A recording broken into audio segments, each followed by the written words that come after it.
जय श्रीमन्नारायण।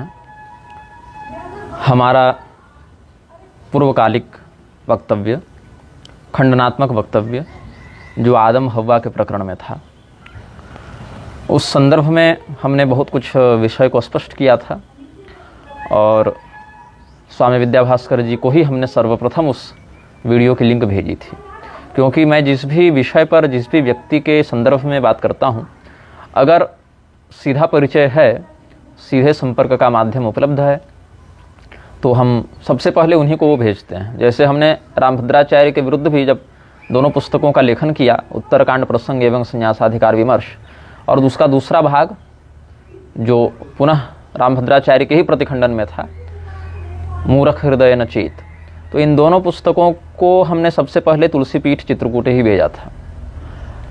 अब बात ऐसी है कि पूर्व काल में हमारे खंडनात्मक वक्तव्यों के कारण पिछला यूट्यूब चैनल जो ASV धर्मराज के नाम से प्रसिद्ध था, ASV का अर्थ था आर्यावर्त सनातन वाहिनी, वो बहुत पुराना चैनल था, लगभग 10 वर्षों से वो चल रहा था और अधिक तो नहीं, लेकिन 12,000 लोग उससे जुड़े हुए थे। अधिक से तात्पर्य है कि अन्य कथा प्रवक्ताओं के यूट्यूब सब्सक्राइबर की तुलना में, या जो फालतू रीलबाजी करते रहते हैं, डायलॉगबाजी करते रहते हैं, ऐसे लोगों की तुलना में तो जनसंख्या कम थी, लेकिन नियमित श्रोता थे, प्रसारक थे, और विधर्मियों के कुचक्र में उसे प्रतिबंधित कर दिया गया। तो हमने सोचा था कि अब उसी नाम से दूसरा यूट्यूब चैनल तो नहीं बनाऊंगा, एक वेबसाइट बनवाता हूँ। तो एक वेबसाइट हमने asvdharmaraj.com के नाम से निर्गत की है। 2 दिन पूर्व हमने उसे सार्वजनिक किया है और यूट्यूब में जो वीडियो हमारे आते हैं और जो पिछले चैनल में वीडियो हमारे पास अन्य डेटाबेस में उपलब्ध थे और भी जो अन्य लोगों ने सुरक्षित रखे थे, जिनके सहयोग से फिर वह हमें प्राप्त हुआ, उन सबों को भी हम उस वेबसाइट में उपलब्ध कराएंगे। इस यूट्यूब चैनल में भी उपलब्ध कराएंगे, फेसबुक पर भी उपलब्ध कराते हैं, और उस वेबसाइट में भी asvdharmaraj.com इसके नाम से वो वेबसाइट है। इस चलचित्र के विवरण में हम, यदि स्मरण रहा उस समय, तो उस वेबसाइट की लिंक भी दे देंगे। और हमारी जो वेबसाइट अपनी है श्रीभागवतानंद.guru, वो तो चल ही रही है। आप सभी उस चलचित्र से लाभान्वित हो सकते हैं और वेबसाइट पर भी आप लोग समय अनुसार जाकर देख सकते हैं, वहाँ से डाउनलोड भी कर सकते हैं निःशुल्क, कोई दिक्कत नहीं, कोई आपत्ति नहीं। स्वामी विद्याभास्कर जी ने सहृदयतापूर्वक शास्त्र के मत को स्वीकार किया और सार्वजनिक रूप से हमारे फेसबुक में उन्होंने, जहाँ पर हमने वो वीडियो डाला था फेसबुक पर, वहाँ पर सार्वजनिक रूप से टिप्पणी करके आभार भी व्यक्त किया कि शास्त्र सम्मत बात को आपने बताया, तो आत्मशोधन समझते हुए हम आभार व्यक्त करते हैं। तो स्वामी जी के इस सहृदयता का भी हम अभिनंदन करते हैं। उसके कुछ काल के बाद, मतलब 2-4 घंटे बीते होंगे, कि हमारे पास स्वामी राघवाचार्य जी के गुरु भाई का, वो भी अच्छे विद्वान हैं, समाज में विद्वत गोष्ठियों में उनकी प्रतिष्ठा है, शास्त्र का अच्छा अध्ययन करते हैं, तो उन्होंने एक चलचित्र भेजा जिसमें स्वामी राघवाचार्य जी ने रावण के चरित्र में जो अच्छाइयाँ थी उनको केंद्र में रखकर कुछ व्याख्यान किया था हनुमान नाटकम के आधार पर। तो हमने पहले तो नहीं सुना था, वो वीडियो नहीं देखा था, क्योंकि बहुत से विषय, बहुत से लोग बहुत प्रकार से बोलते रहते हैं और उतना समय नहीं रहता कि प्रत्येक वीडियो को देख सकूं। हर प्रवक्ता के हर कथन को अकेले देखना संभव नहीं होता। तो आप ही जैसे अन्य सहयोगियों के माध्यम से सहस्राक्ष सहस्रपात बनकर दिख जाता है विषय। तो हमने देखा कि कहना कुछ और चाहते थे, कह कुछ और गए संभवतः। तो हमने उनके वीडियो के नीचे एक टिप्पणी बस की थी कि बृहद संहिता का जो श्लोक सर्वदर्शनकार ने सम्मिलित किया है, सर्वदर्शन संग्रह कारण है, शब्दों का भी ध्यान रखना पड़ता है। जैसे हमने उस वीडियो में आदम हवा वाले प्रकरण में कहा था, स्वामी विद्याभास्कर जी के विषय के बाद ही कहा होगा कि भविष्य पुराण के प्रक्षिप्त होने पर जो हमने कहा था कि शंकराचार्य जी के अनुयायी, रामानुजाचार्य जी के अनुयायी, रामानंदाचार्य जी के अनुयायी ये मानते हैं कि भविष्य पुराण का प्रतिसर्ग पर वो प्रक्षिप्त है, लेकिन जितने अंशों में उनके गुरु जी की भविष्यवाणी है उतने अंश में वो मानते हैं कि सही है, वास्तविक है। तो ये अर्थ कुकुटी क्यों? तो उस पर स्वामी जी ने कहा कि भाई रामानुजाचार्य जी ने कहाँ पर लिखा कि भविष्य पुराण प्रक्षिप्त है, अगर कहीं लिखा हो तो बताइए। तो हमने कहा कि रामानुजाचार्य जी ने नहीं लिखा है, रामानुजाचार्य जी के अनुयायी गण ऐसा कहते रहते हैं। अन्य अन्य आचार्यों के भी कहते रहते हैं। तो स्वामी जी ने कहा कि हम लोग भी तो अनुयायी ही हैं स्वामी रामानुजाचार्य जी के, और हम लोग तो मानते हैं भविष्य पुराण को समग्रता से, तो इसमें आपका कथन यह उचित नहीं हमें लगा। तो हमने कहा हाँ, ये वाक प्रवाह में निकल गया। हमें यह कहना था कि रामानुजाचार्य जी के कुछ कथित अनुयायी या दंभ से जिनका विवेक आवृत्त हो गया है, ऐसे अनुयायी, इस प्रकार की शब्दावली हमें प्रयुक्त करनी थी, लेकिन वाक प्रवाह में वो निकल गया। स्वामी राघवाचार्य जी के आप जिस दृष्टिकोण से उसको लेना चाहें, शोधन कहें, समीक्षा कहें, विरोध कहें, वो तो नजरिया है, दृष्टिकोण है। हमने सर्वप्रथम जो वक्तव्य निर्गत किया था कार्तिक मास, इससे पिछले वाला नहीं, उससे भी पहले वाला कार्तिक मास, हम रामानुज कोट में ही थे, मंदसौर में ही थे, और गायत्री कोई देवी नहीं है ऐसा उन्होंने एक वक्तव्य जारी किया था। गायत्री परिवार के विरुद्ध बोल रहे थे, गायत्री परिवार के पाखंड के विरुद्ध बोल रहे थे, लेकिन वो एनजीओ का विरोध करते करते वो गायत्री देवी ही कोई नहीं है ऐसा कह बैठे। और फिर हमने लगभग 40 मिनट का एक वक्तव्य उनके समीक्षा में या विरोध में, आप जो शब्दावली देना चाहें, हमने निकाला था। फिर हम वृंदावन में थे और राघवाचार्य जी की कथा थी गाजियाबाद में, तो वहाँ से वो वृंदावन आए, उनको पता चला हम भी वृंदावन में हैं, तो फिर उन्होंने ही मुझे पहले संदेश भेजा। हमने देखा कि मैं तो नंबर पहचानता नहीं था क्योंकि नंबर नहीं था। फिर पुंडरीकाक्षाचार्य वेदांती जी ने कहा कि स्वामी राघवाचार्य जी आज आपसे बात करेंगे, ज़रा फ़ोन ऑन रखिएगा। तो हमने देखा अरे ये तो लग रहा है उन्हीं का नंबर है, क्योंकि फ़ोटो इत्यादि से हमने पता किया फिर कि ये जो प्रोफाइल पिक्चर है और ये जो है वो किनका है, तो पता चला स्वामी जी का है। तो फिर पुंडरीकाक्षाचार्य जी के ही यहाँ हम लोग दोनों पहली बार मिले। ये सब के चित्र भी सोशल मीडिया में सार्वजनिक थे ही। और अभी जो विषय हम निर्गत करने जा रहे हैं, तो हमने केवल एक टिप्पणी की थी कि कैसे सर्वविध प्रकार से शास्त्रीय अर्थ का अनुसंधान करना चाहिए, इस पर हमने कहा था। तो इस पर जब हमने अपना चिंतन व्यक्त किया तो उनके चेले भड़क गए, जैसा कि स्वामी विद्याभास्कर जी के चेले भी भड़क गए थे। कहने लगे कि हमारे गुरु जी ने जो कह दिया वो अंतिम सत्य हो गया, वही प्रमाण है। गुरु एक ने तो यह भी लिखा कि गुरु जी का कथन, तो गुरु जी तो शास्त्र से भी बड़े हैं। गुरु जी इसीलिए नहीं है कि वो जन्म लेते ही चतुर्दिशं सिंह गतिर्विलोक्य वाणिम च भव्यार्थ करिमुवाच, तो जन्म लेते कोई व्यक्ति उद्घोष नहीं कर दे रहा है ना कि मैं जो कह दूं वही शास्त्र हो जाता है। शास्त्र के वाक्य को विधिपूर्वक पढ़कर, समझकर, आचरण करके प्रसारण करने के गौरव के कारण कोई व्यक्ति आचार्यत्व को प्राप्त करता है।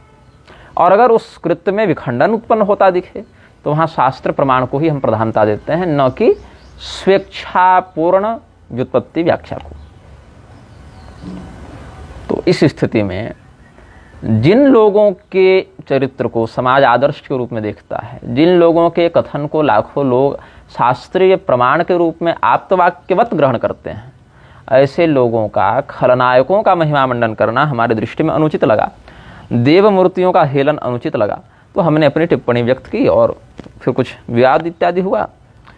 तो फिर उन्हीं के कोई अब शिष्य हैं कि समर्थक हैं क्या पता नहीं, उन्होंने कहा कि स्वामी राघवाचार्य जी के विषय में कि वो तुम्हारे विरुद्ध वीडियो बनाएंगे तब तुमको ज्ञान होगा। तो हमने कहा कि मैं किसके विरुद्ध या समर्थन में वीडियो बना रहा हूँ, इसको बोलने के लिए मैं अपनी ओर से अधिकृत हूँ कि मैं क्या कर रहा हूँ ये मैं बोल रहा हूँ। लेकिन स्वामी राघवाचार्य जी वीडियो बनाएंगे कि विरोध करेंगे, कि माथा काटेंगे, कि फूल माला पहनाएंगे, ये बात कहने के लिए वो स्वयं अधिकृत हैं, या उनके द्वारा अगर किसी व्यक्ति को अधिकृत किया गया होगा तो वो है। तो क्या आपको उन्होंने अधिकृत किया है ये उद्घोष करने के लिए कि वो मेरे विरुद्ध वीडियो बना रहे हैं? और अगर नहीं किया है तो फिर आप पहले उन्हीं से सुलझ लीजिए, हमसे बाद में लड़ने आइएगा। अस्तु, फिर एक दूसरा प्रकरण हमारे संज्ञान में आया। प्रोफेसर हरिनारायण तिवारी, जगत गुरु परमहंसाचार्य जो बनाने चले थे, जगत गुरु 1,08,000 जगत गुरु बनाएंगे ये लोग, तब भारत विश्व गुरु बनेगा, ऐसा चिंतन भी इनके गिरोह में चल रहा है। अब तो मैं गिरोह ही कहूँगा इन लोगों को, क्योंकि काम वैसा ही चल रहा है।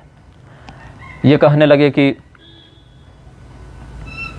ईसाइयों के विरोध में दयानंद सरस्वती, वो आर्य समाज वाले नहीं, अभी जिनको जगत गुरु परमहंसाचार्य बना रहे थे वो बड़े तत्परता से खड़े हुए, इसीलिए उनको जगत गुरु परमहंसाचार्य हम बना रहे हैं।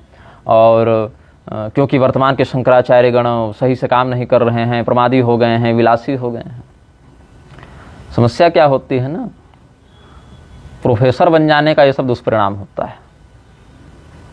बहुत डिग्री हो जाए, बहुत पुस्तकों के लेखक संपादक के रूप में प्रतिष्ठा हो जाए, तो व्यक्ति अल के बल बोलने लग जाता है।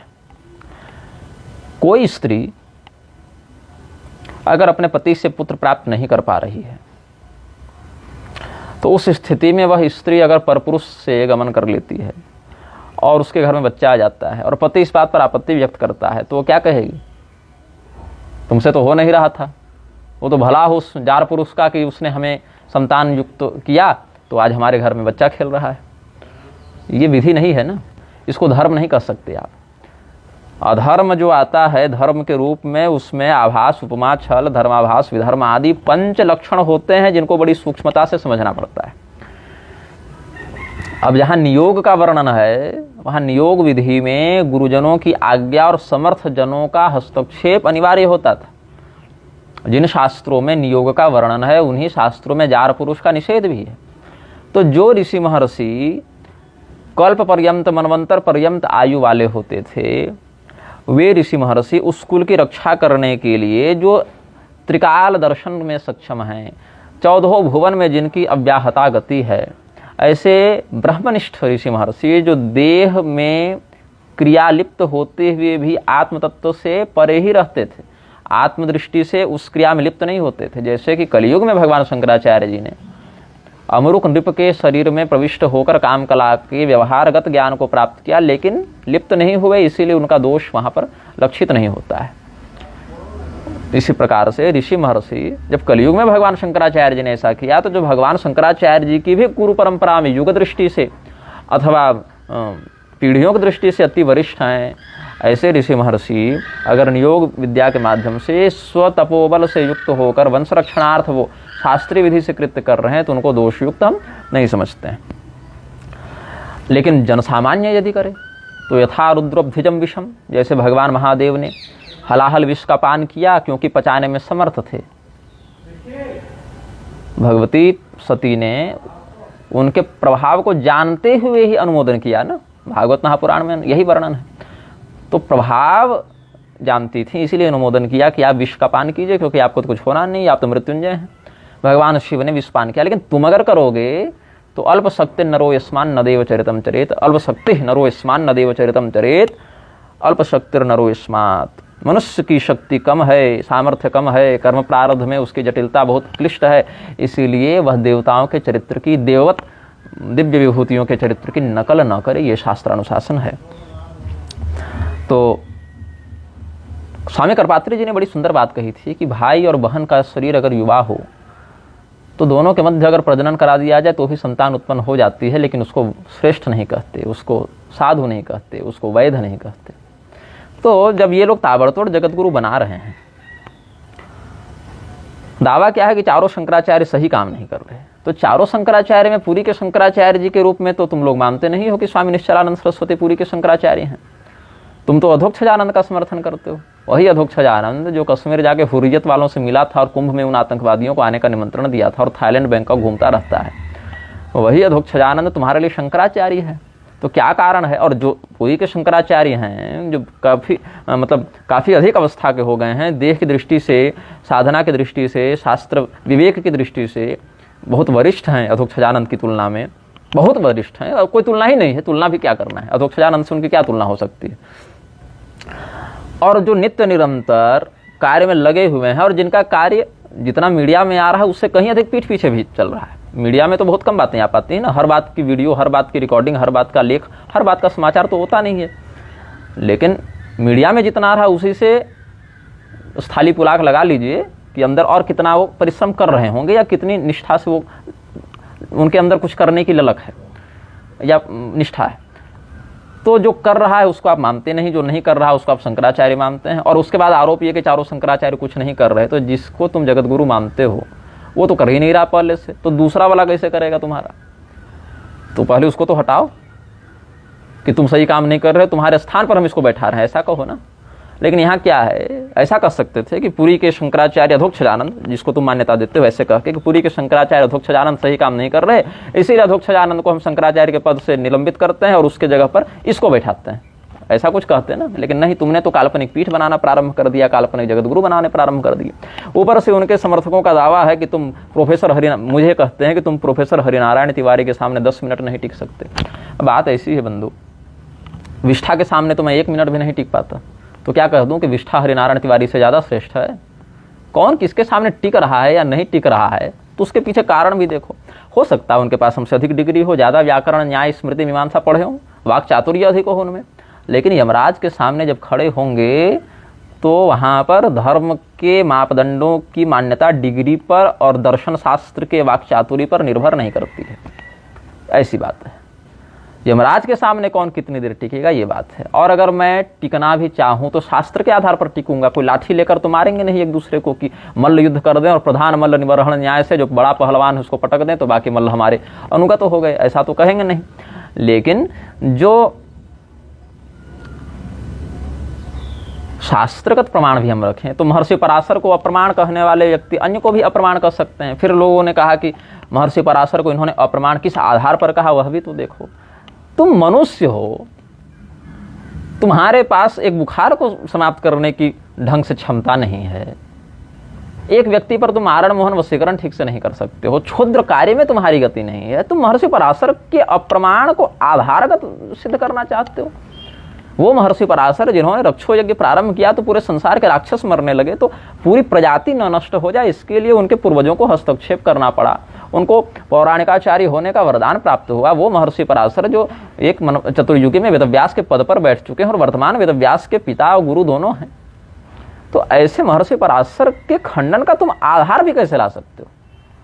हाँ, दर्शन शास्त्र की दृष्टि से सांख्य, वैशेषिक, न्याय, इन दर्शनों का मीमांसा ग्रंथों में खंडन मिलता है, लेकिन वो भी आर्ष ऋषियों के द्वारा, आर्ष मत के विद्वानों के द्वारा किया गया है, ऋषियों के द्वारा किया गया है। मतलब गौतम ऋषि ने अपने दर्शन में एक मत लिखा है, तो बादरायण महर्षि ने अपने दर्शन में उस मत का निराकरण किया। दोनों ऋषि ही थे, लेकिन यहां तुम ऋषि नहीं हो ना। कोई व्यक्ति अपने नाम के आगे वेद ऋषि लगा के घूम रहा है। योग ऋषि रामदेव, योग और ऋषि दोनों शब्द को कलंकित कर रहा है। उधर एक राज ऋषि भूपेंद्र मोदी घूम रहा है, सुनने में आया सदानंद सरस्वती द्वारिका वाले ने उनको प्रोत्साहित कर रखा है। एक कुमार स्वामी महाब्रह्मर्षि काशी में ही बना था ना, इन्हीं लोगों के परिचितों के द्वारा बनाया गया था ना। राष्ट्र ऋषि मोहन भागवत को बनाकर घूम रहे हैं लोग, तो दयानंद सरस्वती तो महर्षियों का बाप बना घूम रहा है। तो हंस, परमहंस, उनसे नीचे कुटीचक, बहुदक, जड़भरत जी परमहंस हैं, सुखदेव जी परमहंस हैं, दत्तात्रेय जी परमहंस हैं, निदाघ, रिभु इत्यादि श्रेणी के ऋषि महर्षि परमहंस हैं। जो सामान्य कुटीचक बहुतक भी नहीं अपने ढंग से रह पा रहा है, ऐसा व्यक्ति तुम्हारी दृष्टि में परमहंस बन गया। अब लगाने को उपाधि देखी जाए तो गोविंदानंद सरस्वती जैसे संदिग्ध वाक, संदिग्ध कर्मा व्यक्ति भी अपने नाम के आगे परमहंस परिव्राजकाचार्य लगाकर घूम रहे हैं। शोभनीय नहीं है, अपितु दंडनीय है। एक अयोध्या में कौन है जो बार बार समाधि ले लूंगा, मर जाऊंगा, आग में कूद जाऊंगा, पानी में कूद जाऊंगा, ये कर दूंगा, वो कर दूंगा? वो जगद्गुरु परमहंसाचार्य अपना नाम ही रख लिया है। अब उसके नाम के आगे जब भी कोई लगाता है तो जगद्गुरु परमहंसाचार्य ही लगाता है। जैसे कोई अपने नाम के आगे रख ले, कोई अपने नाम के आगे भारत सम्राट लगा ले, प्रधानमंत्री लगा ले, देवराज लगा ले, कोई अपना नाम ही देवराज इंद्र रख ले, तो क्या हो सकता है? वो अधिकृत नहीं हो जाएगा ना, भले वो अपने आप को करे। तो ये होना ये था, हुआ ऐसा, और होना क्या चाहिए, इन पर चिंतन हो। क्या होना चाहिए, क्या हो रहा है, क्या हो सकता है। हर वस्तु, हर कार्य जो हो सकता है, आवश्यक नहीं कि वो होना चाहिए, और हर विषय जो होना चाहिए, आवश्यक नहीं कि वो हो रहा है। इसको समझिएगा। क्या हो सकता है, संभावना क्या है? संभावना तो ये भी है कि भाई बहन से बच्चा हो जाए, लेकिन वो होना नहीं चाहिए। तो जो होना चाहिए, क्या वो हो रहा है? फिर इस पर चिंतन। जैसे अपने कुल देवता की पूजा हिंदू से हो नहीं रही, अपने पितरों का समयानुसार श्राद्ध तर्पण आदि नहीं हो रहा, अतिथि सेवा, गौ सेवा, देव द्विज गुरु प्राग्ञ पूजनम शौच मार्जवम हो नहीं रहा है, देवालयों की मर्यादा नष्ट हो रही है, शास्त्रीय ग्रंथों की जो शास्त्रीय मर्यादा है वो नष्ट हो रही है, और अपने घर में भाई बंधु से बन नहीं रहा। लेकिन सरकार ने अपने गुलामों को एक टारगेट दे दिया, तो मैं भी मोदी का परिवार, मैं भी मोदी का परिवार करने के लिए सब आ गए।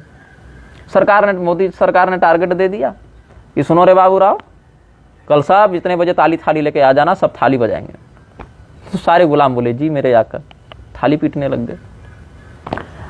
जबकि क्या बजना चाहिए इसका भी निर्णय शास्त्रों ने किया। शंख, ढोल, पणव, कांस्य ये सब बजना चाहिए। कुछ भी पीट देने से घर में दरिद्रता और अलक्ष्मी का भी वास होता है। खैर, फिर कह दिया कि ऐसा है, अपने अपने घर से एक एक मुट्ठी मिट्टी चाहिए हमको। पूरा का पूरा सर्कस बना रखा है ना, देश एक सर्कस बन गया है। मदारी जैसा जैसा कहता है वैसा वैसा तमाशा चल रहा है। तो मिट्टी उठाने लग गए लोग। और फिर मैं भी चौकीदार, तो सब चौकीदार बन गए। अब सब मोदी का परिवार बन गए। तो शास्त्र ने जो करने कहा वो तो तुम कर नहीं रहे और मनमौजी करते चल रहे हो। तो अक्रिया को करोगे और क्रिया का परित्याग करोगे तो विशुद्ध कर्म फल, शास्त्र का जो पुण्य फल है वो कहां से प्राप्त होगा। अब जैसे ताबड़तोड़ अयोग्य लोगों को जगतगुरु की उपाधि से सुशोभित करते गए लोग, स्वामी विद्याभास्कर जी ने भी अयोग्य व्यक्तियों को जगतगुरु बनाया है, मुझे कहने में कोई संकोच नहीं। स्वामी राघवाचार्य जी ने भी बनाया है। लक्ष्मी जीयर प्रपन्न स्वामी तो लक्ष्मी प्रपन्न जीयर तो लगे ही हुए हैं, मतलब कि उनका अवतार ही हुआ है लगता है धरती पर इसी काम से। अवतार शब्द मैं व्यंग्यात्मक कह रहा हूँ, इसको अभिधा में नत लें, क्योंकि आजकल तो अवतार से नीचे कोई हो नहीं रहा ना। उधर ठाकुर जी ने कह दिया कि बागेश्वर धाम वाले धीरेन्द्र शास्त्री तो हनुमान जी के अवतार हैं। कल तक हनुमान जी के भक्त थे, फिर अब हनुमान जी के अवतार बन गए। उधर कृपालु को उसके चेले बताते हैं चैतन्य महाप्रभु के अवतार हैं।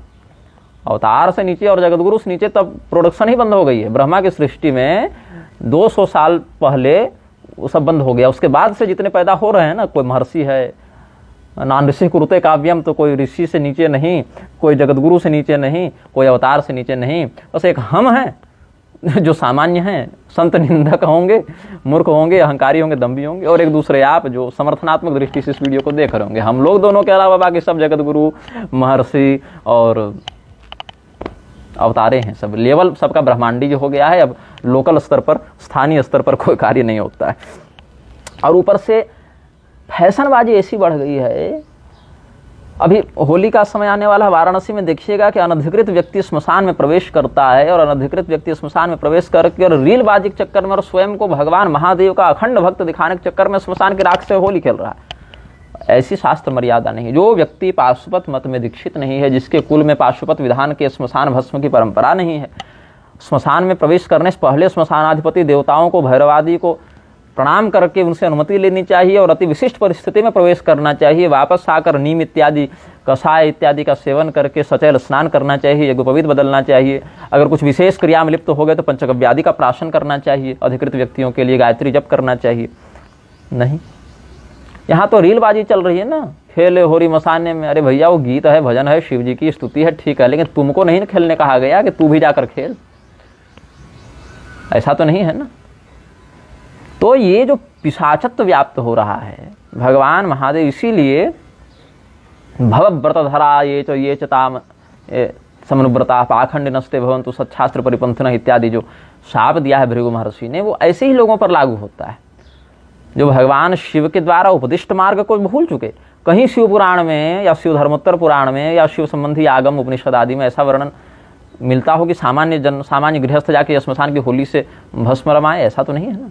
भगवान शिव ने चारों वर्ण की व्यवस्था के लिए, जो आश्रमों की व्यवस्था के लिए जो स्त्री पुरुष आदि की मर्यादा बताई है, मर्यादा से तो तुमको मतलब रहा नहीं। देवता के नाम पर देवता के ही आदेश के अवहेलना करोगे तो देवता के प्रकोप का भागी बनोगे कि देवता की कृपा का भागी बनोगे?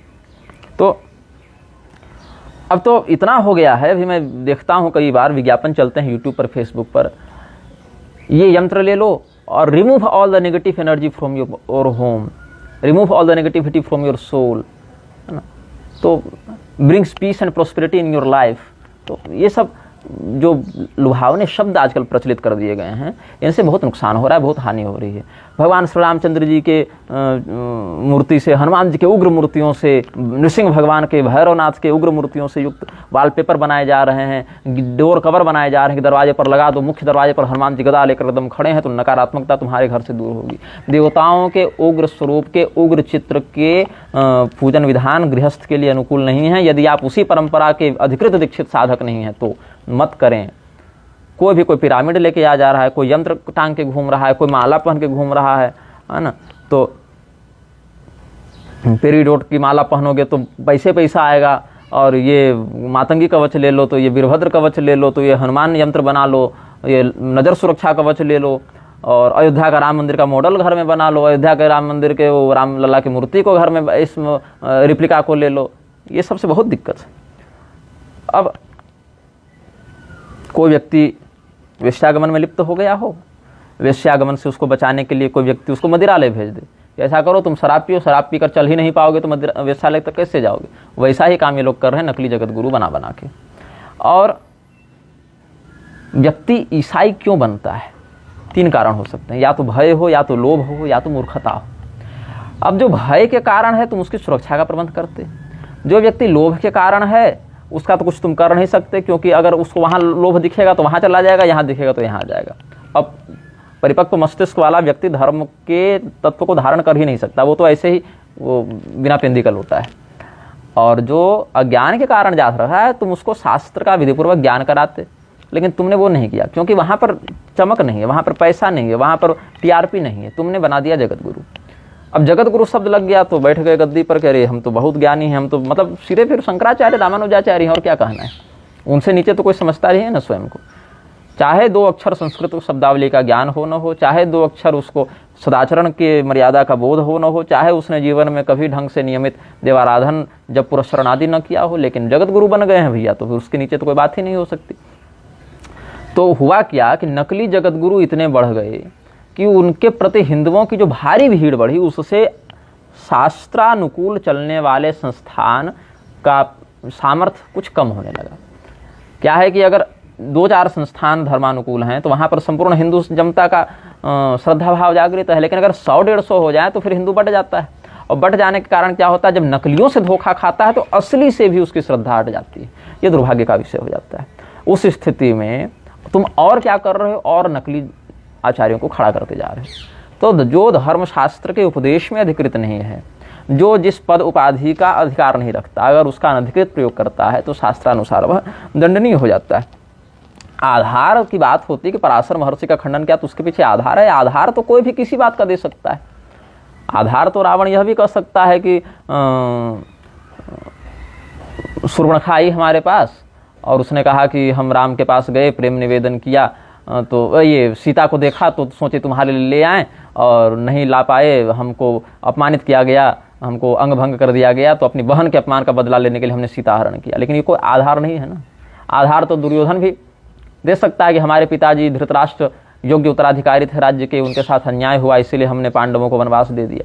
वो ये आधार नहीं हुआ ना। आधार तो कंस दे सकता है कि तुम्हारी मृत्यु देवकी के पुत्र के माध्यम से होगी, ऐसी भविष्यवाणी हमने सुनी, तो देवकी के पुत्रों को मारने लगे, क्योंकि प्राण की रक्षा करना तो हर जीव का कर्तव्य है, इसी आधार से हमने बच्चे मार दिए। ये आधार नहीं हुआ। तो अगर चाहते हो कि तुम अधर्म से लड़ो, तो अधर्म से लड़ने के लिए अधर्म को नहीं खड़ा किया जाता, अधर्म से लड़ने के लिए धर्म को खड़ा किया जाता है। और धर्म छल से, दंभ से, आभासोपमा इत्यादि से नहीं चलता है। वह विशुद्ध शास्त्र मर्यादा का असंदिग्ध त्यागात्मक मतलब भोग त्यागात्मक प्रयोग करने से ही संभव होता है। लेकिन पद, प्रतिष्ठा, धन इत्यादि के द्वारा जिनके विवेक को आवृत्त कर दिया गया है, ऐसे दुर्बुद्धिजन इन मर्यादाओं को समझ नहीं सकते, और इसीलिए विभ्रम फैलाने के लिए अधर्म को ही धर्म सिद्ध करने में तुले रहते हैं। अधर्मं धर्म मितिया मन्यते तमसावृता सर्वार्थान विपरीतांश्च बुद्धि सापार्थ तामसी। ऐसी बात समझनी चाहिए। अब देश को मूर्ख बनाने का जो कुचक्र किया जा रहा है वो इतना विभत्स हो गया है, इतना घृणित हो गया है, इतना लज्जास्पद हो गया है कि अब तो सरकार चाह ही रही है कि व्यक्ति हमारा गुलाम बन जाए। यहाँ तो हिंदुओं की वो स्थिति हो गई है कि भगवान श्री रामचंद्र जी के चरित्र पर अंगुली उठाने पर संदेह नहीं करते, भगवान को भगवान मानने में इनको संकोच होने लगा है। हाँ, हर हर महादेव के स्थान पर हर हर मोदी के नारे लग रहे हैं। अपने कुल देवता पितर की पूजा नहीं हो रही है, मोदी का परिवार सबको पहले बन जाना है। और बात है कि अधर्म के नाम पर जो अधर्म करते हैं उनके विरुद्ध ही तो इन लोगों को लाने का प्रयास किया गया था ना, कि कांग्रेस आएगी तो अधर्म करेगी, तृणमूल, जदयू और राजद और ये सब आ जाएंगे तो अधर्म करेंगे। लेकिन बताओ कि कोई व्यक्ति अगर हिंदू धर्म के प्रति इतनी निष्ठा रखता है, लालू यादव ने अपने जीवन में तमाम कुकर्म किए, तमाम अत्याचार किए, उसने भी नकली धर्मगुरु खड़े किए, उसने भी सनातन धर्म के वर्णाश्रम व्यवस्था को मारने पीटने का कुचक्र किया, लेकिन वही काम तो ये भी कर रहा है। मैं ऐसा नहीं कह रहा कि मैं लालू यादव का समर्थन कर देता हूँ। लोगों को यही लगता है कि मैं सरकार की कुनीतियों के विरुद्ध बोलता हूँ तो मैं विपक्षियों का समर्थक हो गया, ऐसा नहीं है। मैं तो कहता हूँ कि पूरे लोकतंत्र में ये सब यही हैं, एक ही हाथ की सभी अंगुलियां हैं, एक ही हाथ की ये सब अंगुलियां हैं, बस आकृति में स्वरूप में अंतर दिख रहा है तो तुमको लग रहा है ये सब अलग अलग है। नहीं, the leaders in Indian democracy are not elected, they are selected. इससे अधिक स्पष्ट म्लेच्छ भाषा में मैं नहीं समझा सकता कि ये चयनित नहीं होते हैं, ये नियुक्त होते हैं। और जिन आश्रित तत्वों के द्वारा इनको नियुक्त किया जाता है, समस्या क्या है कि उनके विषय में अगर कोई बोलने का भी प्रयास करे तो उसी व्यक्ति को प्रलापी, उन्मादी और मूर्ख लोग समझने लगते हैं। अब बहुत से विषय आते रहते हैं समाज में। अब जैसे एक मुझे आज सुबह हमारे प्रभारी जी का फ़ोन आया, वो बता रहे थे कि उनके पास सुबह 5 बजे एक महिला का फ़ोन आया, राजस्थान से थी वो। उन्होंने कहा कि देखिए छत्तीसगढ़ के एक कथावाचक के साथ चलने वाले कोई महाराज जी थे, कोई ब्राह्मण होंगे, तो वो हमारे घर आए थे कथा कहने के लिए। अब घर आए कि घर के रिश्तेदारी में आए कि पड़ोस में आए पता नहीं। हमने उनको देखा तो हमारा परिचय हुआ, फिर हमारा प्रेम हुआ। अब प्रेम कहाँ तक आगे बढ़ा ये सब विषय तो यहाँ का वर्णनीय नहीं है, लेकिन फिर उन्होंने कहा कि तुम भगवती से अनुमति मांगो कि हम लोग दोनों को विवाह करना चाहिए कि नहीं करना चाहिए। तो फिर कुछ समय और बीता तो अंततः उन्होंने मुझसे विवाह करने के लिए मना कर दिया।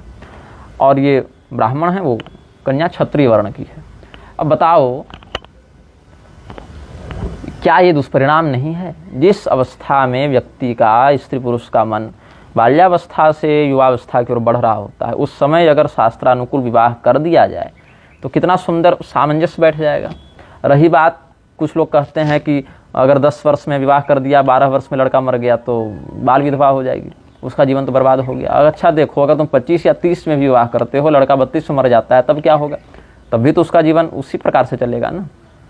तो क्या करोगे? फिर दूसरा विवाह करोगे, यही पे विचार फैला रहे हो। लेकिन सकृत कन्या प्रदीयते, कन्यादान एक ही बार होता है, 10 बार कन्यादान का विधान नहीं है शास्त्र में। कन्यादान एक बार, सकृत कन्या प्रदीयते, एक बार कन्यादान होता है।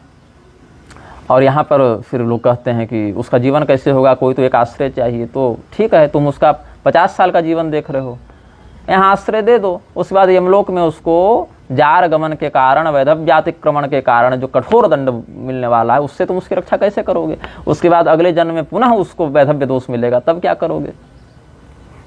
तब तो तुम नहीं बचा सकते ना। तो अगर तुमको परलोक में, पुनर्जन्म में भरोसा ही नहीं है, विश्वास ही नहीं है, तो फिर तब कोई बात नहीं, तुम तो हिंदू हो ही नहीं। क्योंकि पुनर्जन्म ने विश्वास, ये तो हिंदू धर्म का प्राथमिक आधार स्तंभ है ना। लेकिन अगर उसी में विश्वास नहीं है तो फिर तुमको एक कन्या की क्या आवश्यकता है? तुम तो कन्यादान करो ही मत, ऐसे ही रहो ना, जिससे प्रेम है उसी से रमण करते चलो, शारीरिक संबंध बनाते चलो। तो उचित अवस्था में कन्यादान नहीं करना महापातक बताया गया है। और अपने में अनुरक्त कन्या का उपभोग करके उसको दूषित करके छोड़ देना, ये भी उपपातक का लक्षण बताया गया। उसमें कन्या को अगर वह वास्तव में प्रेम करती है और विवाह करना चाहती है और उसके साथ धोखा हुआ है, तब तो उसको उतना दोष नहीं लगता, बल्कि उसके माता पिता इत्यादि को ही दोष लगता है। यो कामांग दूषयत कन्याम ससद्यो वधम अर्हति। अगर कन्या आप में अनुरक्त नहीं है और आप बलपूर्वक उसका उपभोग कर लें, तब तो आपके लिए मृत्युदंड है। बलात्कार का यहाँ पर मृत्युदंड बता दिया। यो कामांग दूषयत कन्याम ससद्यो वधम अर्हति। लेकिन अगर वह भी आप में अनुरक्त हो और फिर आपने उसके साथ रमण करके उसको असहाय छोड़ दिया हो, जिसको शोषण करके छोड़ देना कहते हैं, तो क्या होता है? सकामम दूषयंस तुल्यो न वधम प्राप्नुयान न रह। तब मृत्युदंड तो नहीं है, क्योंकि वो भी अनुरक्त थी, कंसेंट था उसमें। भले बाद में कह दे कंसेंट नहीं था, रेप केस लगा दे, अलग बात है, लेकिन उसमें उसकी इच्छा तो थी। तब उसका तत्काल वध तो नहीं किया जाता, लेकिन अन्य अन्य विधानों से उसमें दंड की है कि ब्राह्मण कन्या है, क्षत्रिय है, वैश्य है, शूद्र है, विवाहिता है, अविवाहिता है, क्या है वो देखना पड़ेगा। लेकिन परिस्त्री गमनादि का जो दंड है वो तो लग ही जाता है उसमें। तो शिव पुराण की उमा संहिता कहती है कि कन्यानाम वर योग्यानाम अदानम सदृशे वरे। महापातकों की जहाँ पर बात है, शिव पुराण की उमा संहिता की आप 4, 5, 6, 7वें अध्याय के आसपास देखिएगा, नरक का वर्णन है। विवाह की योग्य कन्या हो गई हो और उचित वर्ग की समुपलब्धता होने के बाद भी उसका विवाह न किया जा रहा हो, तो ये महापातक का गुरु पत्नी से रमण करने के समान पाप बताया गया है। और जो व्यक्ति स्त्री से धोखा देकर बलपूर्वक या छल पूर्वक माया का प्रयोग करके, मतलब उसको भटका कर भरमा के उससे उपभोग कर लेता है, तो माया स्त्री निषेवणम भी उपपातक की श्रेणी का दोष बताया गया है। अब इसमें जैसे अनिरुद्ध जी का विवाह हुआ था देवी उषा से, तो उषा देवी जो हैं अनिरुद्ध की पत्नी, वो बाणासुर की पुत्री हैं। उन्होंने जब देवी पार्वती और भगवान महादेव का गृहस्थ धर्म देखा, दाम्पत्य सुख देखा, तो उन्होंने यह चिंतन किया कि हमारे भी ऐसे ही प्रेम करने वाले योग्य पति हों। तो भगवती पार्वती ने उषा को वरदान दिया कि ठीक है, अमुक काल में अमुक तिथि की रात्रि को जो पुरुष तुमसे स्वप्न में मिलेगा और तुमसे प्रेम करेगा वही तुम्हारा पति होगा, तुम उसी का चयन करना। तो देवता के आदेश से ऐसा उसने किया। और जो व्यक्ति यह कह रहा हो, जैसा कि इस प्रकरण में मुझे ज्ञात हुआ कि भगवती भी कह दें तब हम तुमसे विवाह नहीं करेंगे, तुमने क्या मुझसे विवाह करने के लिए प्रेम किया था? तो क्या भाई टाइम पास करने के लिए, केवल शारीरिक तृप्ति के लिए कोई भी प्रेम करेगा? इसको सभ्य समाज का लक्षण माना जाएगा? अब तो देश का वह दुर्भाग्य हो गया है कि विवाह से पहले 2-3 अवैध यौन संबंध रखना कोई आश्चर्य का विषय नहीं बताया जा रहा है। पहले किसी लड़की का संबंध किसी पुरुष के साथ विवाह से पहले हो गया, ये बात जानने पर पूरे गांव में, पूरे समाज में उसको तिरस्कार की दृष्टि से देखा जाता था। किसी का ऑपरेशन से बच्चा हो तो उसको आश्चर्य की दृष्टि से देखा जाता था। अब तो किसी की नॉर्मल डिलीवरी हो जाए तो आश्चर्य की दृष्टि से देखते हैं, और कोई कन्या अपने विवाह के समय तक अक्षत यौवना रह जाए, अक्षत योनि रह जाए, तब भी उसको आश्चर्य की दृष्टि से देखते हैं। तो ये जहाँ पर समाज का बौद्धिक और चारित्रिक स्तर पहुँच गया हो, ऐसे स्थान पर राघवाचार्य स्वामी जैसे प्रसिद्ध और समाज जिनको शास्त्र का मर्मज्ञ समझता है, उनके द्वारा रावण के चरित्र का अनावश्यक महिमा मंडन करना हम उचित नहीं समझते, क्योंकि जय दादा रावण करने के लिए तो हजारों लाखों लोग भरे पड़े हैं। रावण में अच्छाइयाँ हो सकती हैं, जैसा कि उन्होंने बताया, ठीक है, वेद का विद्वान था, शिव जी का भक्त था, बहुत पराक्रमी था, ये था, ठीक है। लेकिन क्या हमें अगर शिव भक्ति का जो गुण है वो ग्रहण करना ही है, तो भगवान श्री रामचंद्र जी से नहीं ग्रहण कर सकते क्या हम शिव भक्ति का गुण? भगवान श्री रामचंद्र जी से, भगवान श्री कृष्ण से, महर्षि दधीची से, मार्कंडेय महर्षि से, उपमन्यु महर्षि से क्या हम शिव भक्ति नहीं ग्रहण कर सकते कि वहीं से रावण से ही ग्रहण करने की आवश्यकता है? ऐसे तो यह भी कह सकते हैं कि शिशुपाल कितना निर्भय था, निर्भयता का गुण तो शिशुपाल से देखो कि कितना वह गुणी था कि भगवान को सामने खड़ा करके गाली देता रहा और लोग उसको मारने के लिए तैयार हुए तो तलवार खींच दिया लेकिन पीछे नहीं हटा। ये कोई गुण नहीं हुआ ना। आपको अगर दूध पीने के लिए दे दिया जाए लेकिन शौचालय के पात्र में दे दिया जाए, जिससे व्यक्ति गुदा प्रक्षालन करता हो उससे दे दिया जाए, तो दुग्ध कुंडली तो मैं नहीं देखता, नहीं ज्योतिष शास्त्र का अध्ययन किया है हमने, लेकिन वो मैं करता नहीं हूँ। अध्ययन तो बहुत से विषयों का किया, लेकिन उसके लिए हमारे ब्रजेश पाठक ज्योतिषाचार्य जी हैं, उनका हम इस वक्तव्य के बाद संपर्क दे देंगे आपको, हमारे ही दल के विद्वान हैं। तो अगर अपवित्र पात्र में दुग्ध जैसा पवित्र गव्य भी अगर प्रदान किया जाए तो उस स्थिति में व्यक्ति ग्रहण नहीं करेगा, उसको त्याज्य ही समझेगा। ऐसे ही रावण जैसे दुष्चरित्रवान व्यक्ति के द्वारा अगर हमें सद्गुण ग्रहण करना पड़े तो यह समझना पड़ेगा कि संसार में फिर सद्गुणों का अभाव हो गया। भगवान श्री रामचंद्र जी ने भी रावण के वध के बाद रावण के जाने पर शोक ही व्यक्त किया है कि व्यक्ति तो तगड़ा था, लेकिन उस भाव को हम यहाँ पर सदाचार के रूप में प्रस्तुत नहीं कर सकते, क्योंकि रामो विग्रहवान धर्म ही कहा, रावणों विग्रहवान धर्म तो नहीं कहा किसी आचार्य ने, किसी ऋषि ने। तो भगवान श्री रामचंद्र जी के चरित्र से भी वो अच्छाई हम ग्रहण कर सकते हैं। श्रुति सेतु पालक राम तुम, जहाँ पर ये आदर्श है वहाँ पर वेद का विद्वान रावण था, इसीलिए हमें भी वेद का विद्वान बनना चाहिए। ये आदर्श लेने की क्या बात है, जबकि तेहि बहुविधि त्रासई देश निकासई जो कह वेद पुराण। तो इसीलिए जो भी अच्छाई है उसको शुद्ध स्रोत से अगर ग्रहण किया जाए तो क्या उत्तम बात नहीं होगी। अगर हमें वेद का ज्ञान, भगवान शिव के प्रति अनन्य भक्ति, ये सब अगर ग्रहण ही करना है, तो अगर हमें ये दिखाना है कि हमारे आगे दिक्पाल भी झुकते हैं, हमारे यहाँ ऋषि महर्षि भी हमसे नीचे रहते हैं, सप्तर्षिगण भी, तो ध्रुव जी का चरित्र लो ना भाई। ध्रुव जी जब ध्रुव पद को जा रहे थे तो उनके नीचे ही सप्तर्षिगण उनकी परिक्रमा करते हैं। अगर ये दिखाना है तो ध्रुव जी के चरित्र से हम दिक्पाल विजय क्यों नहीं दिखा सकते कि समस्त दिक्पालों ने उनको प्रणाम किया। तो दिक्पालों के ऊपर अपना प्रभाव दिखाना हो तो ध्रुव जी से देख लें, भगवान शिव के प्रति अनन्य भक्ति दिखानी हो तो मार्कंडेय जी से, नंदीश्वर से देख लें, भगवान वेद का अद्भुत ज्ञाता है वह व्यक्ति, अगर यही दिखाना है तो महर्षि अथर्वा से, भीष्म पितामह इत्यादि से आप शास्त्र का आदर्श क्यों नहीं ग्रहण कर सकते। तो रावण के प्रति जो वचन कहे गए हैं, मैं इस विषय में थोड़ा सा वो पोस्ट ही निकाल लूँ। ब्रह्मन्नध्ययनस्य नैष समयस्तुष्णिम बहिस्थीयताम वाले श्लोक का भाव व्यक्त किया जा रहा है कि ब्रह्मा ये वेद पढ़ने का समय नहीं है। रावण की सभा में प्रतिहार ने तो घोषणा की है कि ब्रह्मा ये वेद पढ़ने का समय नहीं, मौन होकर बाहर बैठो। अरे बृहस्पति तुम मूर्ख हो, मूढ़मती हो, इंद्र की सभा समझ रखा है क्या इसे, थोड़ा कम बोलो ऐसे करके। अरे नारद स्तोत्रों को धर दो, अरे तुम बुरुद ये कथा की बातों को यहाँ पर अभी मत सुना, क्योंकि हमारे महाराज का हृदय जो है वो सीता के विरह में व्याकुल है। भाव यही श्लोक का। तो ये वचन क्या हम आर्ष प्रमाण के रूप में रावण के चरित्र और वैभव के प्रकाशन में कह सकते हैं, ये समझना चाहिए। ये कथन किसका है? ये कथन है प्रतिहार का, जो रावण का अनुचर है। अब अनुचर तो अपने स्वामी को जगदीश्वर मान बैठा है ना, क्योंकि रावण का सेवक तो रावण के ही यशोगान से रोजी रोटी चला रहा है। तो रावण तो उसकी दृष्टि में अत्यंत वरिष्ठ, वरिष्ठ क्या सर्ववरिष्ठ, सर्वोत्तम, त्रिलोक विजेता रावण तो जगदीश्वर है, उसके अलावा तो कोई दूसरा भगवान ही नहीं है उसकी नज़र में, दृष्टि में। इसीलिए ऐसे अतिशयोक्तिपूर्ण कथनों को कह रहा है। लेकिन अगर इस बात को आप प्रमाण के रूप में प्रस्तुत करेंगे तो आप हनुमान नाटकम इत्यादि के इन वचनों को अगर कहेंगे, तो जब रावण ने अंगद जी के सामने कहा कि सर्वैर यस्य समंग समित्य कठिनाम वक्षस्थलिम संयुगे निर्भग्नम मुखमेव दंत मुसलैरैरावतस्योन्नतैः, तो ये जब रावण ने कहा कि संग्राम में ऐरावत हाथी का जो दांत है एकदम मूसल के समान कठोर, वो जब मेरे छाती में आकर लगा तो उसकी आगे की नोक टूट गई, ऐरावत का दांत टूट गया, लेकिन हमारा वक्षस्थल विदीर्ण नहीं हुआ। हमने जब कैलाश पर्वत उठाया तो कैलाश पर्वत पूरा उखड़ने लगा, डोलने लगा, तब देवी पार्वती ने भगवान शिव का आलिंगन कर लिया, डर के, मतलब पकड़ लिया ताकि इधर उधर गिर न जाए। तो भगवान को बड़ी हर्ष की अनुभूति हुई कि चलो इसी बहाने पार्वती ने प्रेम का व्यवहार तो किया। तो जो इतना पराक्रमी हो कि ऐरावत हाथी का दांत टूट जाए लेकिन मेरा हृदय विदीर्ण न हो, जो कैलाश को उठाने का सामर्थ्य रखता हो, ऐसे रावण से तुम उस वनवासी राम की तुलना करते हो। तो चिंत्य समन्यो रिपुः, कोई दूसरा तगड़ा योद्धा हो हमारे विरुद्ध खड़ा तो बात करो, ये राम मेरा क्या बिगाड़ेगा। तो राम जी का तिरस्कार करने के लिए रावण ने ऐसी गर्वोक्ति कही है।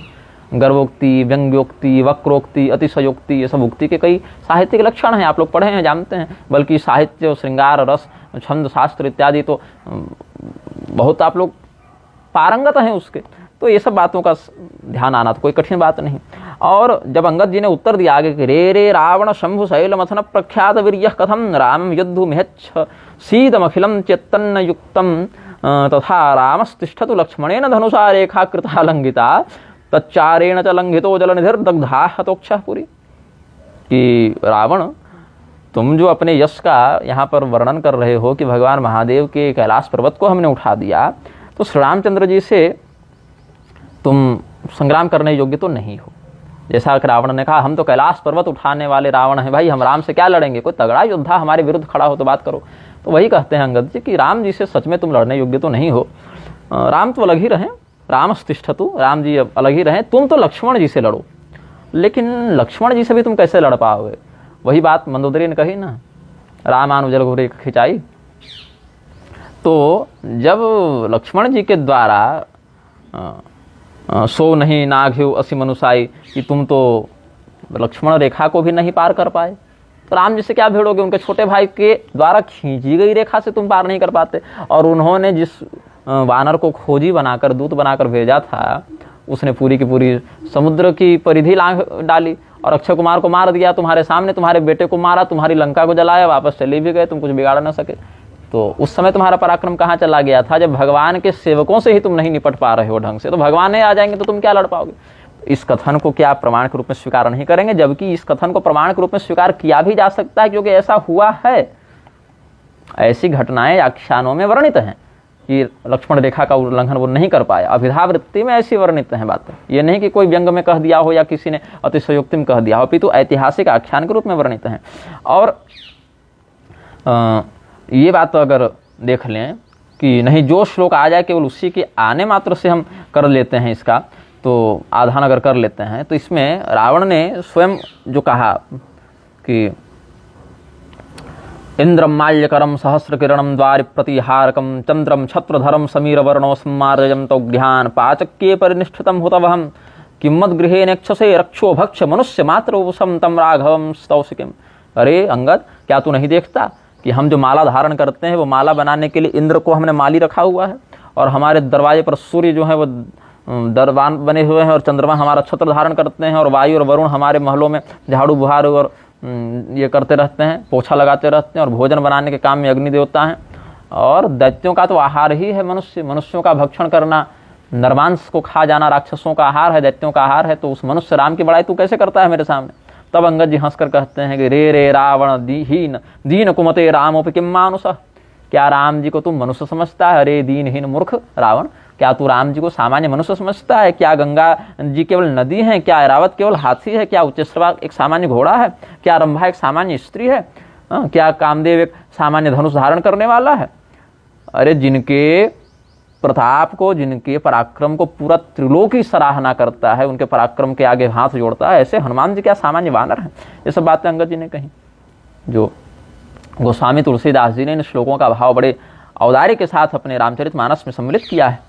तो रावण ने यहाँ भी इंद्रादि देवताओं का वर्णन किया है, लेकिन ब्रह्मा और नारद वाला प्रकरण यहाँ नहीं कहा, वो तो इसके प्रतिहार ने कहा है, अतिशयोक्ति में कह दिया है कि ब्रह्मा और बृहस्पति और नारद इत्यादि हमारे यहाँ वेद पाठ करते हैं और उनको डांट डांट के हम लोग चुप कराते हैं। तो ये सब बातें, और अगर ये कह दें कि केवल शब्द आ जाने मात्र से वह हो जाता है, तो अध्यात्म रामायण का जो हम प्रवचन किए थे वहाँ पर हमने इस वक्तव्य को सप्रमाण प्रस्तुत किया है, वो आप देख सकते हैं। asvdharmaraj.com पर भी वो अध्यात्म रामायण के चलचित्र आज प्रातःकाल उपलब्ध करा दिए गए हैं। इसी यूट्यूब चैनल पर भी पहले हमने उपलब्ध कराए थे। तो महात्मा, निष्पाप, अनघ ऐसे शब्द तो रावण के लिए शूर्पणखा ने प्रयोग किए हैं, तो क्या रावण का महात्मा, अनघ, निष्पाप ऐसे कहेंगे? और क्या शूर्पणखा के लिए साध्वी शब्द आया है? तो जो स्त्री अपने पति के निधन होने के बाद परपुरुष की कामना से छल पूर्वक उसके सामने जाती है, उसकी ही पत्नी का हरण करना चाहती है, और भगवान से प्रेम भी नहीं, भगवान ने कहा कि लक्ष्मण के पास से ले जा, तो तुरंत उसका प्रेम लक्ष्मण के प्रति भी चला गया। मतलब फार्म भर देते हैं कहीं बहाली हो जाए वाले चक्कर में। कृपालु का एक मैं प्रवचन सुन रहा था जिसमें वो कह रहा था कि राम जी ने बड़ा गड़बड़ किया कि शूर्पणखा को ठुकरा दिया, ऐसे तो कोई भगवान के प्रति प्रेम करेगा तो भगवान नाक कान काट देंगे क्या? ऐसे विषय को कह रहा था कृपालु, लेकिन उसको ये समझ में नहीं आया कि शूर्पणखा भगवान से प्रेम नहीं करती थी। प्रेम करने वाला वास्तविक रूप में आता, वास्तविक रूप में कोई आए, वो तो गिद्ध आए वास्तविक रूप में, भगवान ने स्वीकार कर लिया। भगवान ने कपटपूर्ण व्यवहार करने के कारण, मोहि कपट छल छिद्र न भावा, इसके कारण शूर्पणखा को वहां से भगाया ना। और प्रेम करती तो भगवान ने जब कहा कि लक्ष्मण के पास चली जाओ, मेरा तो विवाह हो गया, तो क्या कोई लक्ष्मण के पास चला जाता कि चलो ठीक है वहां नहीं बात बनी तो तुम ही विवाह कर लो? ऐसा होता है क्या? ये प्रेम होता है? नहीं। और उसके बाद दोनों जगह ठुकरा दिए गए तो सीता को खा जाओ, ये प्रेम होता है? तो कृपालु ने यह कह दिया कि भगवान ने बड़ी गड़बड़ कर दी, ये लीला है, लीला है, लीला में ये सब चलता है। भगवान के प्रति कुछ समर्पण कर दे तो क्या भगवान नाक कान काट देंगे? अब कोई मूर्ख होगा तो ये कह सकता है कि ये घटना ही प्रक्षिप्त है, क्योंकि शूर्पणखा प्रेम करती थी और भगवान ने नाक कान काट दिया, तो या तो ये घटना प्रक्षिप्त होगी, या फिर भगवान नहीं, कोई निर्दयी व्यक्ति होगा जिसकी शरण में जाओ, जिससे प्रेम करो, कहो कि मैं तुमसे प्रेम करता हूं तो दंडित करता है। तो कहने की बात अलग होती है, उसके आगे पीछे के प्रसंगों को देखना पड़ता है। बद्धो रावण सूनुनेति कपिभिः संताड़ितस्तर्जितः सव्रीडः सपराभवो वनमृगः कुत्रेति न ज्ञायते। मजाक करते हुए अंगद जी ने, व्यंग करते हुए रावण को ये कहा कि अरे तुझे हनुमान जी से डर लगता है? रावण ने कहा ना कि पूरे राम सेना में मुझे केवल एक लगता है तगड़े योद्धा के रूप में कि हनुमान है, जो आया था लंका जला के गया था, वही कुछ लगता है कि हमसे लड़ सकता है। तो हनुमान जी के इस पराक्रम से रावण भयभीत है, ऐसा जानकर थोड़ा मजा लेने के लिए, आनंद लेने के लिए, थोड़ा सा रस वृद्धि के लिए अंगद जी ने कहा है व्यंग करते हुए कि अच्छा वो हनुमान, जब हमारे दल में वानरों ने सुना कि तुम्हारे पुत्र मेघनाद ने, रावण के पुत्र मेघनाद ने हनुमान जी को बांध लिया, और ये बात जब हमें पता चली तो हमारे वानरों ने डांटा, मारा, धमकाया और उसको अपने दल से निकाल दिया। हम हार गए ऐसा सोचकर वो वानर कहाँ गया, हम लोग को तो मिल भी नहीं रहा, जिसके भय से तुम डर रहे हो कि राम जी के दल में वो हनुमान नाम का बड़ा तगड़ा वानर है। तो ये हनुमान जी के पराक्रम की, है ना, ये अन्य उक्ति करते हुए, निंदात्मक स्तुति कर दी है अंगद जी ने कि अरे मत डरो मत डरो, वो तो कब का भाग गया, उसको बड़ी लज्जा हुई अपने पराजय से, तो इसीलिए इसको प्रमाण के रूप में प्रस्तुत नहीं कर सकते आप। बृहत संहिता का जो सर्वदर्शन संग्रहकार ने कहा है, उपक्रमोपसंहाराभ्यासो पूर्वता फलम अर्थवादोपपत्ति च लिंगम तात्पर्य निर्णय। यद्यपि ये सब वेदांती विषय के लिए कहे गए हैं, लेकिन आख्यायिका में भी ये सब लागू किए जा सकते हैं। उपक्रम, उपसंहार, अभ्यास, अपूर्व, फल, अर्थवाद, उपपत्ति, ये सब कहाँ पर क्या प्रकरण किस उद्देश्य से वर्णित है, इसको देखना पड़ेगा, उसके बाद ही हम कह सकते हैं। अन्यथा जब आप देखें भक्ति चंद्रिका टीका जो स्वामी नारायण तीर्थ की है, शांडिल्य भक्ति सूत्र पर बड़ी उत्तम टीका है, उसमें वो वर्णित करते हैं तो पत, उत, चलित, दलित, क्रांत, संक्रांत, ये सब प्रेम रस अभिव्यक्ति के अलग अलग माध्यम हैं। जैसे गोस्वामी तुलसीदास जी ने क्या लिखा, एक में ममद मोह बस कुटिल हृदय ज्ञान, पुनि प्रभु मोहि विसारे दीन बंधु भगवान। ये हनुमान जी के माध्यम से उक्ति वर्णित है रामचरितमानस में। तो वहाँ गोस्वामी तुलसीदास जी ने हनुमान जी को अल्पोक्ति के माध्यम से भगवान की तुलना में हनुमान जी अपनी लघुता का वर्णन कर रहे हैं, ये दिखाने के ये सब बातें कही हैं। और भगवान की तुलना में रावण का पराक्रम कुछ विशिष्ट दिखेगा, तब तो ये पता चलेगा कि भगवान श्री रामचंद्र जी ने रावण को मारा तो लोग को ऊपर कितना बड़ा उपकार हुआ, कितना बड़ा कार्य सिद्ध हुआ। इसके लिए रावण के महिमा को थोड़ा बढ़ा कर दिखाया गया।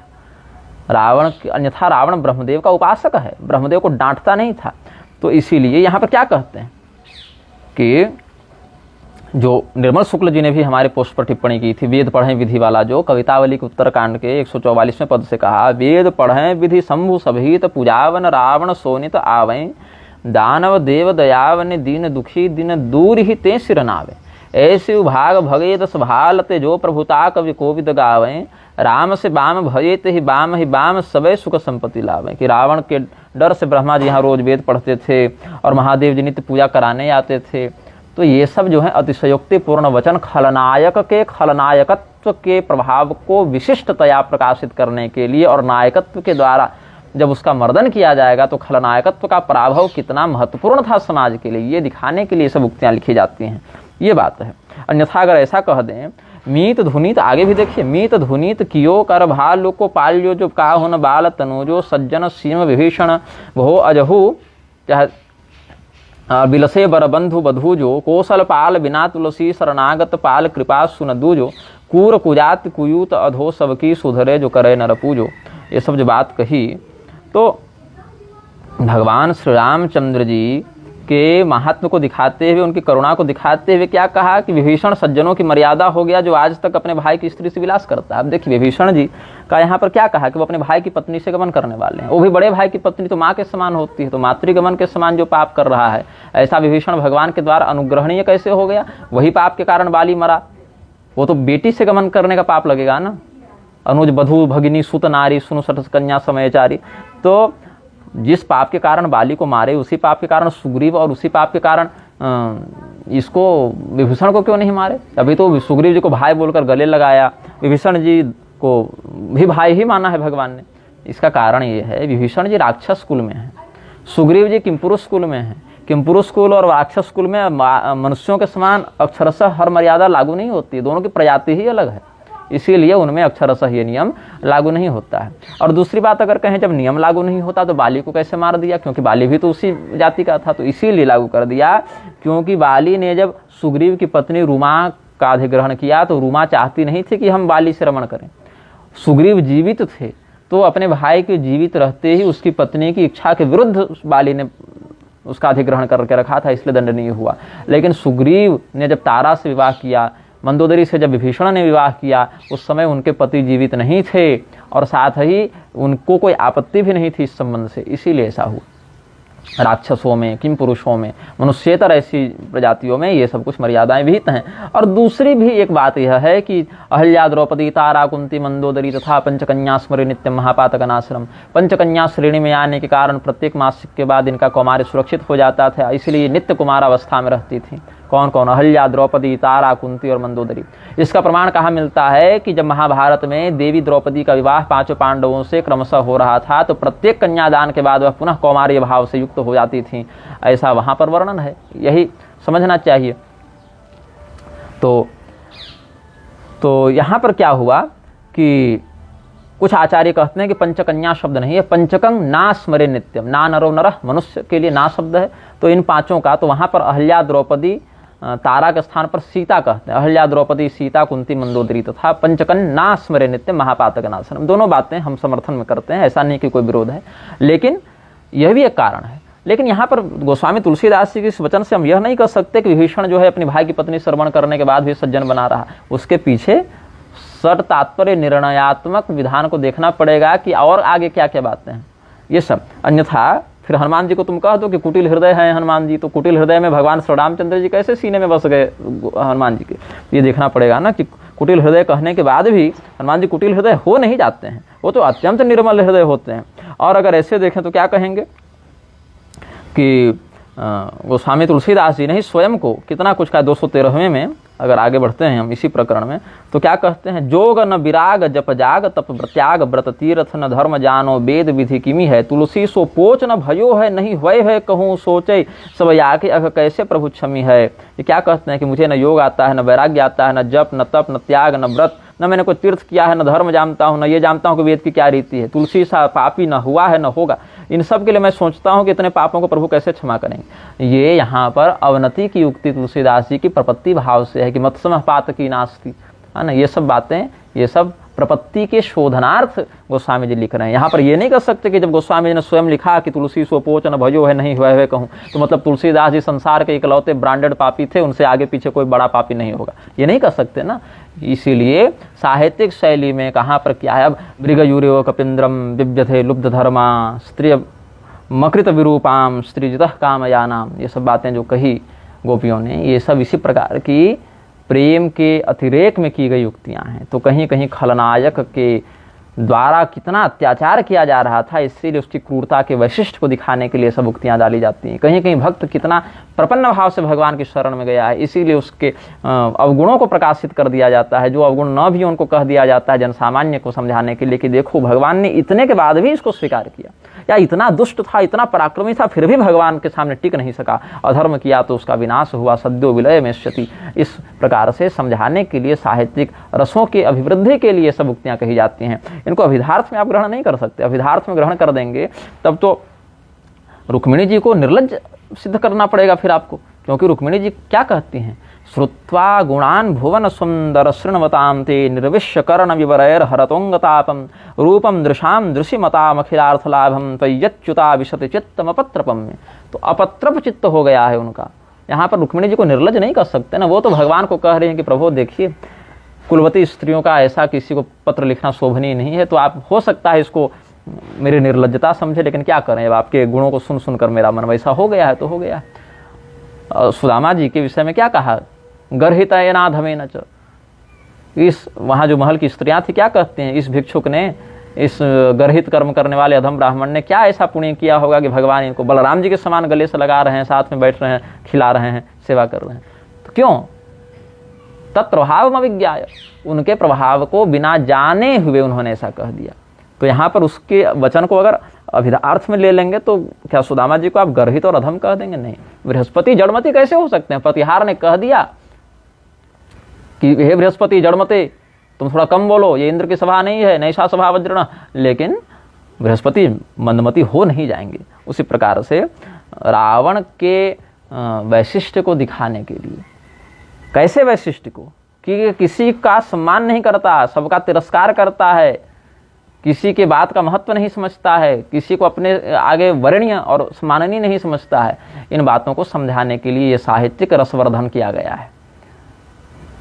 अन्यथा भगवान श्री कृष्ण को क्या क्या नहीं कहा गया कि मथुरा चले गए हो, वहाँ पुरस वासियों के प्रेम में फंस गए हो, इसलिए हम ग्राम स्त्रियों को तुम भूल गए हो। ग्राम स्त्री मतलब वेश्या नहीं समझ लीजिएगा, वारांगना मतलब गांव की स्त्रियों को। हम लोग अनपढ़ हैं, थोड़ा सरल हृदय वाली हैं, शहर की स्त्रियों के समान नखरा नहीं जानती हैं, शातिर नहीं हैं, तेज तर्रार नहीं है, इसीलिए हमें तुम भूल गए और वहाँ जाकर फंस गए, वहाँ लोगों ने फंसा लिया। तो ये सब साहित्यिक रसवर्धन के लिए कहे जाने वाले विषय हैं। तो हमने अपने टिप्पणी का जो औचित्य था वो स्पष्ट कर दिया और अन्य विषयों पर भी हमने इस वक्तव्य में वार्ता की है। कहने का भाव इतना है कि अधर्म का महिमा मंडन करने से बड़ा विप्लव इसीलिए होगा क्योंकि एक तो लोग सच्चरित्र को ग्रहण करने से रहे और सच्चरित्रवान व्यक्तियों के महात्म्य को प्रकाशित नहीं करके खलनायकों के महात्म्य को प्रकाशित करेंगे। तो उसमें यह बात जोड़नी आवश्यक है कि क्यों ऐसा लिखा गया है। अगर उस बात को नहीं जोड़ेंगे, केवल महिमा मंडन करके निकल जाएंगे तो बड़ी गड़बड़ हो जाएगी, क्योंकि जय दादा रावण वाले ऐसे ही भरे पड़े हैं। और भगवान श्री रामचंद्र जी के द्वारा जो चातुर्वर्ण्यम च लोकेस्मिन् स्वे स्वे धर्मे नियोक्ष्यति, ये सब बातें पहले से ही बहुत संकट में हैं। तो इसीलिए लोक शोधनार्थ हमने टिप्पणी की थी, लोगों को पसंद नहीं आया तो हमने वीडियो जारी कर दिया, क्योंकि लोग ज़्यादा ही आपत्ति कर रहे थे, गुरुजी कर रहे थे। तो हमने सोचा कि अपने टिप्पणी के औचित्य का और शास्त्र में साहित्यिक रसवर्धन को किस भाव से प्रस्तुत करना चाहिए, इस पर जो हमारा पक्ष है वह स्पष्ट कर दें। तो हमने अधर्म का महिमा मंडन न हो और अधर्म के माध्यम से किसी चरित्र को ग्रहण करने की आवश्यकता भी वर्णित न हो, क्योंकि वह सब चरित्र साधु पुरुषों के माध्यम से भी हम ग्रहण कर ही सकते हैं। इसीलिए अनादर्श को आदर्श के रूप में प्रस्तुत न किया जाए, अधर्म को धर्म के रूप में प्रस्तुत न किया जाए। इसीलिए स्वामी राघवाचार्य जी के वक्तव्य के समीक्षा में और हरिनारायण तिवारी के वक्तव्य के विरोध में हमने ये वक्तव्य अपना निर्गत किया है। अब बहुत ज़्यादा धूप हो गई कड़ी, तो मेरा गला भी थोड़ा सूख रहा है, तृष्णा बढ़ रही है। श्रीमन नारायण, हर हर महादेव, नमस्ते चंडिका जी।